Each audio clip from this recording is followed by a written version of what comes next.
ជំរាបសួរគ្រូហេងសុភានិងសួស្តីអ្នកទាំងអស់គ្នាខ្ញុំមកឈ្មោះសុកសេងវិស្ណុមកពីការិយាល័យ Music នៃវិទ្យាស្ថាន CTEC និងជានិស្សិតឆ្នាំទី4ផងដែរនៅក្នុងវីដេអូនេះខ្ញុំនឹងនិយាយអំពីប្រធានបទមួយដែលតាក់ទងនឹងមុខវិជ្ជារបស់លោកគ្រូគឺមុខវិជ្ជា EdTech and Law of IT ហើយនឹងប្រធានបទដែលខ្ញុំលើកយកមកនិយាយថ្ងៃនេះគឺក្រមសីលធម៌របស់អ្នកបច្ចេកវិទ្យាព័ត៌មានដែលយើងហៅថា IT and Tech ជាដំបូងមុននឹងចូលដល់ប្រធានបទរបស់យើងខ្ញុំនឹងបញ្យល់នៅអ្វីទៅជាសីលធម៌និងអ្វីទៅជាអសីលធម៌ដែលខ្ញុំបានដកស្រង់ផ្ទាល់ចេញពីមេរៀនរបស់លោកគ្រូហេងសុភាដែលសីលធម៌មានន័យថាគឺជាតម្លៃថ្នាក់ខ្ពស់មួយដែលស្ដែងឡើងតាមរយៈអំពើឬសកម្មភាពល្អរបស់មនុស្សទាំងកាយវិការចិត្តស្របតាមសិក្ខាបទឬកិត្តវិន័យអាស្រ័យដោយកត្តាមួយចំនួនដូចជាសេរីភាពកលៈទេសៈវិបាកមធ្យោបាយឆន្ទៈជាដើមហើយសីលធម៌និងតម្លៃមនុស្សសំដៅយកការប្រតិបត្តិអំពើសុចរិតតាមគន្លងធម៌អកប្បកិរិយាសមរម្យដែលសង្គមទទួលស្គាល់ចំណែកឯអសីលធម៌វិញមានន័យថាគឺជាការបោះបង់ចោលសីលធម៌និងការទទួលត្រូវហើយប្រព្រឹត្តផ្ទុយពីសិលយាមតាមរយៈកាយវិការចិត្តដែលអាចវិតម្លៃតាមកត្តាសេរីភាពស្ថានភាពលទ្ធផលមធ្យោបាយនិងឆន្ទៈឥឡូវនេះខ្ញុំចូលដល់ប្រធានបទដែលបច្ចុប្បន្ននេះប្រទេសកម្ពុជាយើងកំពុងអភិវឌ្ឍទៅជាសង្គម Digital យ៉ាងលឿនយើងប្រើបច្ចេកវិទ្យាជារៀងរាល់ថ្ងៃដូចជាបង់ប្រាក់តាមអនឡាញផ្ទាល់ខ្លួនតាមកុំព្យូទ័រឬតាមទូរស័ព្ទជាដើមហើយបច្ចេកវិទ្យាបានធ្វើឲ្យជីវិតយើងកាន់តែងាយស្រួលប៉ុន្តែពេលខ្លះវាក៏នាំនៅការប្រឈមថ្មីផងដែរបើគ្មានសីលធម៌ក្នុងការប្រើប្រាស់ទេវាអាចបំផ្លាញទាំងជីវិតផ្ទាល់ខ្លួននិងសង្គមនិងមនុស្សជុំវិញខ្លួនផងដែរហើយខ្ញុំនឹងលើកឧទាហរណ៍នៅក្នុងប្រទេសកម្ពុជាយើងដែលខ្ញុំឃើញថាមានមនុស្សខ្លះប្រើបណ្ដាញសង្គមដើម្បីបង្ហោះរូបភាពឯកជនរបស់អ្នកដទៃដោយគ្មានការអនុញ្ញាតមានអ្នកខ្លះប្រើវាសម្រាប់បោកប្រាស់បញ្ឆោតឬលួចទិន្នន័យមនុស្សដទៃទៀតទាំងនេះជាឧទាហរណ៍នៃការខ្វះសីលធម៌ IT ដែលកើតឡើងជាក់ស្ដែងហើយក្រមសីលធម៌ IT គឺជាកន្លងដែលណែនាំឲ្យយើងដឹងថាតើយើងគួរធ្វើអ្វីនិងមិនគួរធ្វើអ្វីនៅពេលប្រើបច្ចេកវិទ្យាហើយវាគឺជាអាកប្បកិរិយាដែលបង្ហាញថាគឺជាការគោរពអ្នកដទៃនិងស្មោះត្រង់និងទំនួលខុសត្រូវតាមពិតទៅសីលធម៌IT មិនមែនសម្រាប់អ្នកជំនាញបច្ចេកវិទ្យាឬអ្នកធ្វើការផ្នែក IT ប៉ុណ្ណោះទេវាសម្រាប់មនុស្សគ្រប់រូបដែលប្រើបច្ចេកវិទ្យាហើយមនុស្សប្រើ smartphone និងមនុស្សប្រើកុំព្យូទ័រទាំងអស់ត្រូវការមានសីលធម៌ក្នុងការប្រើប្រាស់ផងដែរយើងគួរយល់ថាបច្ចេកវិទ្យាមិនមែនជាអ្នកល្អឬអ្នកអាក្រក់ទេប៉ុន្តែបច្ចេកវិទ្យាជាឧបករណ៍តែអ្នកប្រើវាទេដែលជាអ្នកសម្រេចថាវានឹងប្រើសម្រាប់ល្អឬសម្រាប់អាក្រក់ដូច្នេះហើយបើគ្មានសីលធម៌នោះបច្ចេកវិទ្យានឹងអាចក្លាយជាឧបករណ៍បំផ្លាញសង្គមផងដែរខ្ញុំនឹងលើកឧទាហរណ៍មួយទៀតដើម្បីឲ្យងាយស្រួលយល់ដែលនៅក្នុងសង្គមខ្មែរយើងជាក់ស្ដែងគឺការប្រើប្រាស់បណ្ដាញសង្គមដើម្បីផ្សព្វផ្សាយមិនពិតឬបង្កើតភាពតានតឹងក្នុងសង្គមព័ត៌មានមិនពិតអាចបណ្ដាលឲ្យមានចំនួនឬបាត់បង់ទំនុកចិត្តប៉ុន្តែបើប្រើវាដោយសីលធម៌ដូចជាការចែករំលែកចំណេះដឹងការផ្សព្វផ្សាយអំពីវប្បធម៌ជាតិវាអាចជួយអភិវឌ្ឍសង្គមយើងឲ្យរីកចម្រើនហើយនេះហើយការសិក្សាអំពីក្រមសីលធម៌ IT សំខាន់ណាស់ដើម្បីឲ្យយើងដឹងពីសិទ្ធិការទទួលខុសត្រូវនិងភាពស្មោះត្រង់ក្នុងការប្រើបច្ចេកវិទ្យាដូច្នេះហើយដូចជានៅក្នុងវីដេអូនេះខ្ញុំនឹងចែករំលែកអំពីសីលធម៌សំខាន់ចំនួន5ដែលអ្នកបច្ចេកវិទ្យានិងអ្នកប្រើប្រាស់បច្ចេកវិទ្យាគួរតែមានចំណុចទី1គឺការគោរពសិទ្ធិឯកជនឬពីអង់គ្លេសថា privacy ការគោរពឯកជនសិទ្ធិឯកជនមានន័យថាយើងមិនគួរបង្ហោះឬប្រើប្រាស់ព័ត៌មានផ្ទាល់ខ្លួនរបស់អ្នកដទៃដោយគ្មានការអនុញ្ញាតទេហើយព័ត៌មានផ្ទាល់ខ្លួននេះអាចរួមមានឈ្មោះព័ត៌មានទូរស័ព្ទអាស័យដ្ឋានរូបភាព ជីតំណែងតំណងនិងព័ត៌មានផ្ទាល់ខ្លួនផ្សេងៗទៀតហើយនៅក្នុងសម័យបច្ចុប្បន្ននេះផងដែរការប្រើប្រាស់បច្ចេកវិទ្យា digital កើនឡើងយ៉ាងលឿនមនុស្សម្នាក់ៗអាចចែករំលែកព័ត៌មានរបស់គេទៅបណ្ដាញសង្គមដោយគ្មានការត្រួតពិនិត្យនិងវាតម្លៃផលអាក្រក់ដែលអាចកើតឡើងឧទាហរណ៍មួយក្នុងប្រទេសកម្ពុជាយើងបានឃើញថាការបង្ហោះរូបភាពឯកជនរបស់អ្នកដទៃលើ Facebook ឬលើ TikTok ដោយគ្មានការអនុញ្ញាតមានករណីខ្លះដែលវីដេអូរូបភាពបង្ហោះទៅហើយត្រូវបានប្រើឧបករណ៍ដូចជាឆ្នៃទៅជាការលេងល្បែងរូបភាព design ទៅជាល្បែង online ល្បែងអីឬមួយខ្លែងបន្លំអីផ្សេងហើយក្នុងករណីទាំងនេះបង្ហាញថាគឺជាការមិនគោរពសិទ្ធិឯកជនក៏វាអាចបំផ្លាញទំនាក់ទំនងនិងបង្កការបាត់បង់ទំនុកចិត្តនៅក្នុងសង្គមផងដែរហើយអ្នកបច្ចេកវិទ្យានិងអ្នកប្រើប្រាស់គ្រប់រូបគួរតែយល់ថាព័ត៌មានមិនមែនគ្រាន់តែព័ត៌មានទេវាជាសិទ្ធិផ្ទាល់ខ្លួនរបស់មនុស្សហើយការរក្សាសុវត្ថិភាពព័ត៌មាននិងការគោរពសិទ្ធិឯកជនគឺជាការស្របតាមសីលធម៌របស់អ្នក IT ហើយសម្រាប់និស្សិតខ្ញុំឧទាហរណ៍សម្រាប់និស្សិតមួយមុននឹងចែករំលែករូបភាពឬព័ត៌មានអ្នកដទៃតាមបណ្ដាញអនឡាញគួរតែសួរពីការយល់ព្រមពីមនុស្សដែលពាក់ព័ន្ធជាមុនសិនចំពោះអ្នកធ្វើការនៅក្រុមហ៊ុនឬអង្គភាពណាមួយរក្សាទិន្នន័យអតិថិជនឲ្យមានសុវត្ថិភាពគឺជាអត្ថប្រយោជន៍សម្រាប់ទំនុកចិត្តនិងឈ្មោះល្អរបស់អង្គភាពហើយយើងក៏គួរតែយល់ពីការគ្រប់គ្រងសិទ្ធិឯកជននិងសេវាកម្មដែលយើងប្រើប្រាស់ក៏មានសារៈសំខាន់ផងដែរឧទាហរណ៍បើសិនជាអ្នកប្រើកម្មវិធី mobile banking ឬ e-wallet មិនគួរចែករំលែកកូដដូចជា OTP ឬពាក្យសម្ងាត់ជាមួយអ្នកដទៃឡើយវាអាចនាំឲ្យមានការលួចប្រាក់និងបាត់បង់ទំនុកចិត្តហើយបច្ចុប្បន្ននេះនៅក្នុងប្រទេសកម្ពុជាក៏មានអង្គភាពចាប់ផ្ដើមអប់រំអំពីសិទ្ធិឯកជននិងការការពារទិន្នន័យផ្ទាល់ខ្លួនដល់យុវជនហើយយើងឃើញថាកម្មវិធីសិក្សាអនឡាញនិងវគ្គបន្តបណ្ដា IT ជួយបង្រៀនអំពីសិទ្ធិការពារទិន្នន័យនិងការគោរពសិទ្ធិដល់អ្នកដទៃដូច្នេះហើយបើសិនជាយើងអនុវត្តវាយើងនឹងក្លាយជាអ្នកប្រើប្រាស់ដែលមានទំនួលខុសត្រូវនិងទទួលបានការជឿទុកចិត្តពីអ្នកដទៃផងដែរការគោរពសិទ្ធិឯកជនគឺជាមូលដ្ឋានដ៏សំខាន់សម្រាប់ការបង្កើតសង្គម Digital ដែលមានសុវត្ថិភាពនិងទំនុកចិត្ត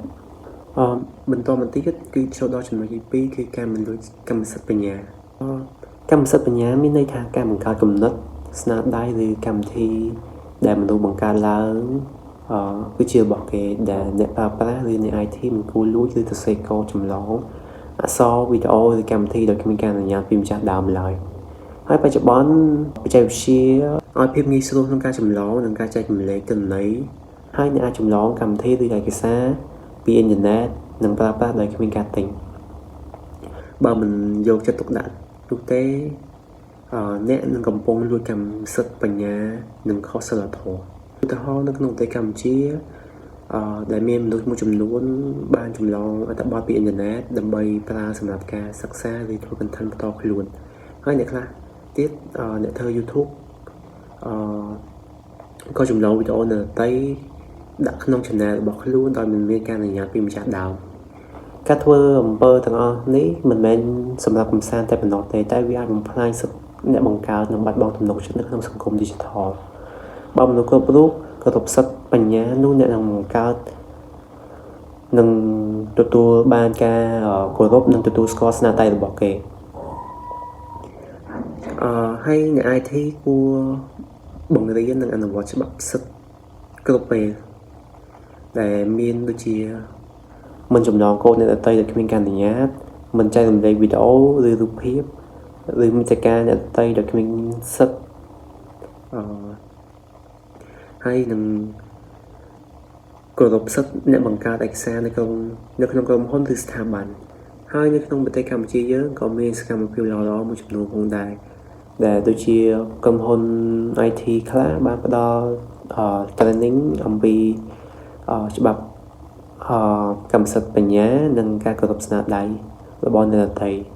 ហើយមហាវិទ្យាល័យនិងសាលា ហើយស្ថាប័នអប់រំបានប្រើមួយយល់ផ្សព្វផ្សាយអំពីcopyright ដល់សិស្សនិស្សិតផងដែរដូច្នេះហើយការមិនលួចចម្លងកម្មសិទ្ធិគឺជាការបង្ហាញអំពីភាពស្មោះត្រង់និងវិជ្ជាជីវៈរបស់យើងអ្នកដែលគោរពស្នាដៃអ្នកដទៃនឹងទទួលបានការជឿទុកចិត្តនិងមានកេរ្តិ៍ឈ្មោះល្អចូលដល់ចំណុចទី3គឺការការពារសុវត្ថិភាពព័ត៌មានដែលអង់គ្លេសហៅថា Data and Cyber Security នៅសម័យបច្ចុប្បន្ននេះការគ្រប់គ្រងព័ត៌មាននិងការការពារព័ត៌មាន IT មានសារៈសំខាន់ខ្លាំងណាស់ដែលព័ត៌មាន digital អាចត្រូវបានគេលួចឬប្រើប្រាស់ក្នុងគោលបំណងកើតបានយ៉ាងងាយស្រួលប្រសិនបើគ្មានការការពារសម្រាប់អ្នកប្រើប្រាស់ធម្មតាវាអាចត្រូវបានជួបប្រទះតាមរយៈ phishing scam malware និងករណីចម្លងព័ត៌មានផ្សេងៗទៀតដែលឧទាហរណ៍នៅក្នុងប្រទេសកម្ពុជាយើងមានមនុស្សច្រើនទទួលបានសារផ្ញើតាម Telegram ឬ Facebook ឬមួយ Messenger ជាដើមដែលគេផ្ញើសារមកថាអ្នកឆ្នះរង្វាន់ហើយហើយទាំងអស់នេះគឺជាការបោកប្រាស់ឬមួយជាការលួចព័ត៌មានរបស់យើងហើយនឹងករណីមួយទៀតគឺករណីសេវាកម្ម e-wallet និង mobile banking នៅក្នុងប្រទេសកម្ពុជាប្រឈមមុខនឹងការវាយប្រហារប្រព័ន្ធនិងចោរកម្មសុវត្ថិភាព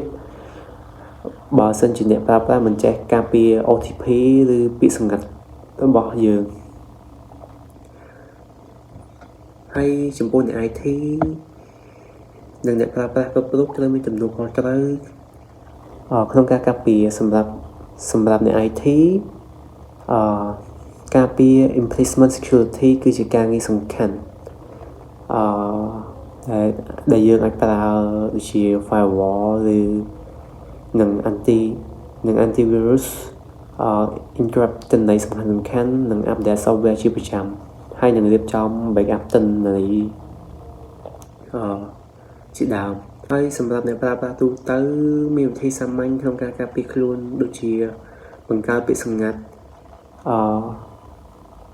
ឲ្យត្រឹមត្រូវនិងមិនប្រើលេខដូចគ្នាហើយមិនចុចលើតំណភ្ជាប់ផ្សេងដែលមិន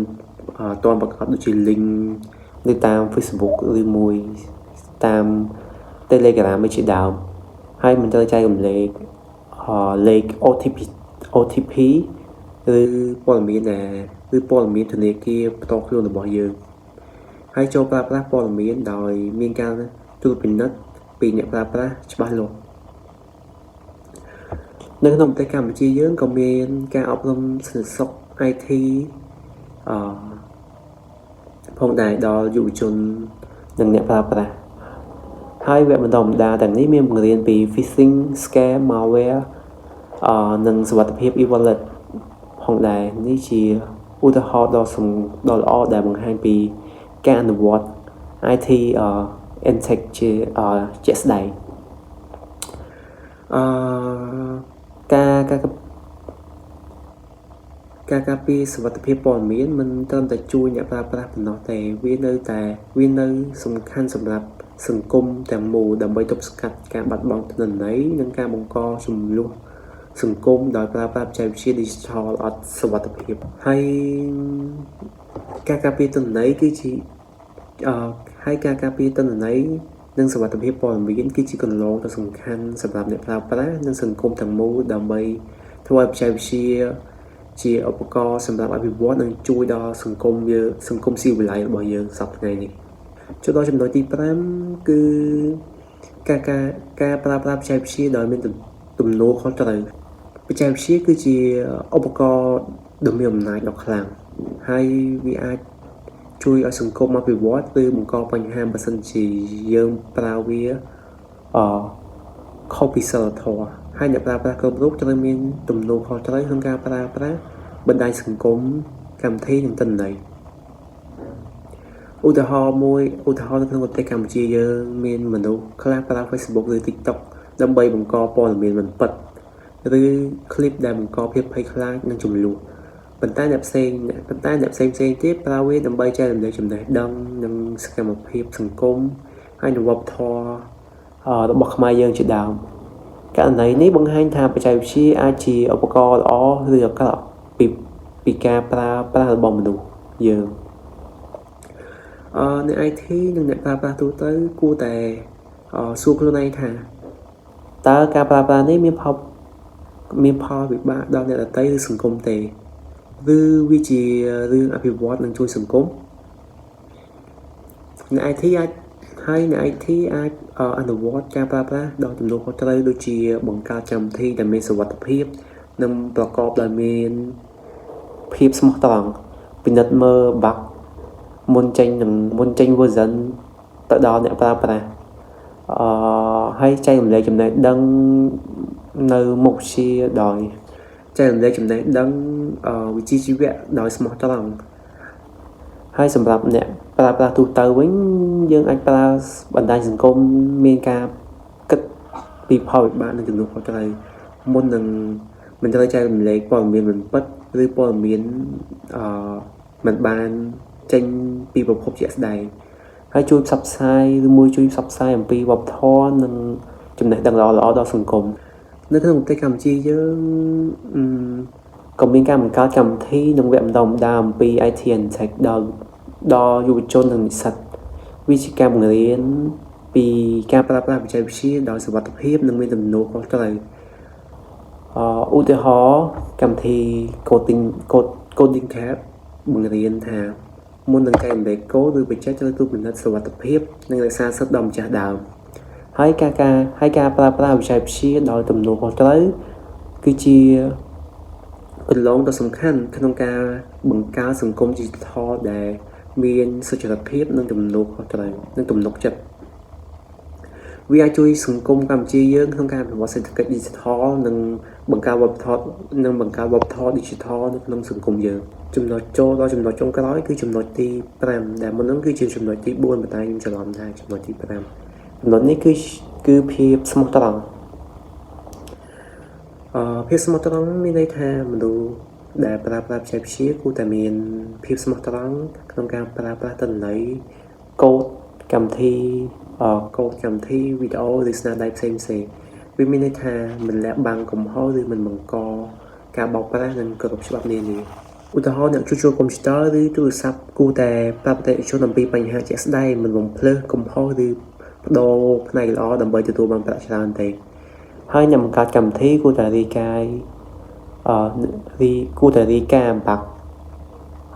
ដោយស្មោះត្រង់មិនលាក់បាំងបញ្ហាសុវត្ថិភាពដែលប៉ះពាល់ដល់អ្នកប្រើប្រាស់ហើយអ្នកប្រើប្រាស់ទូទៅគួរតែចូលពិនិត្យឲ្យប្រកបព័ត៌មានមុននឹងចែករំលែកដើម្បីមិនបង្កការបោកប្រាស់ឬការបំភ័យខ្លាចដល់អ្នកដទៃភាពស្មោះត្រង់និងវិជ្ជាជីវៈគឺជាគន្លងសំខាន់សម្រាប់ការកសាងទំនុកចិត្តក្នុងសង្គមយើងក្នុងសង្គម IT និងសង្គមទាំងមូលហើយនៅក្នុងប្រទេសកម្ពុជាយើងកំពុងឃើញថា IT និងសាលាបានផ្ដល់វគ្គសិក្សាអំពី IT and Tech ដែលលើកកម្ពស់ភាពស្មោះត្រង់និងទំនួលខុសត្រូវវាគឺជាឧទាហរណ៍ដ៏ល្អដែលបង្ហាញថាការអនុវត្តIT and Tech អាចនាំឲ្យមានផលវិជ្ជមានសម្រាប់មនុស្សនិងសង្គមជាតិយើងឥឡូវនេះខ្ញុំធ្វើការសង្ខេបរួមឡើងមកវិញដែលមុននឹងខ្ញុំបាននិយាយសីលធម៌របស់អ្នក IT ដែលមានចំនួន5សំខាន់ដែលទី1គឺការគោរពសិទ្ធិឯកជនទី2ការមិនលួចចម្លងកម្មសិទ្ធិបញ្ញាទី3ការការពារសុវត្ថិភាពព័ត៌មានទី4ការប្រើប្រាស់បច្ចេកវិទ្យាដែលមានការទំនួលខុសត្រូវនិងទី5មានភាពស្មោះត្រង់បើសិនជាយើងអនុវត្តសីលធម៌ទាំងនេះវាអាចជួយបង្កើតសង្គម Digital ដែលមានសុចរិតភាពនិងទំនុកចិត្តហើយបច្ចេកវិទ្យាវាមិនល្អឬអាក្រក់ទេតែអ្នកប្រើប្រាស់វាជាអ្នកសម្រាប់វានឹងប្រើសម្រាប់ល្អឬអាក្រក់ក្នុងវីដេអូនេះខ្ញុំបានឃើញថាការអនុវត្ត IT and Tech មិនត្រឹមតែជាការរក្សាការរំតល់ខ្លួនទេប៉ុន្តែវាគឺជាគន្លងសំខាន់ក្នុងការអភិវឌ្ឍសង្គមកម្ពុជាយើងឲ្យមានសុវត្ថិភាពនិងទំនុកចិត្តក្នុងការប្រើប្រាស់បច្ចេកវិទ្យាដូច្នេះហើយសូមឲ្យយើងទាំងអស់គ្នាគោរពសីលធម៌ IT ប្រើបច្ចេកវិទ្យាដោយស្មោះត្រង់មានទំនួលខុសត្រូវនិងចែករំលែកចំណេះដឹងល្អៗដល់មិត្តភ័ក្តិនិង សហគមន៍របស់យើង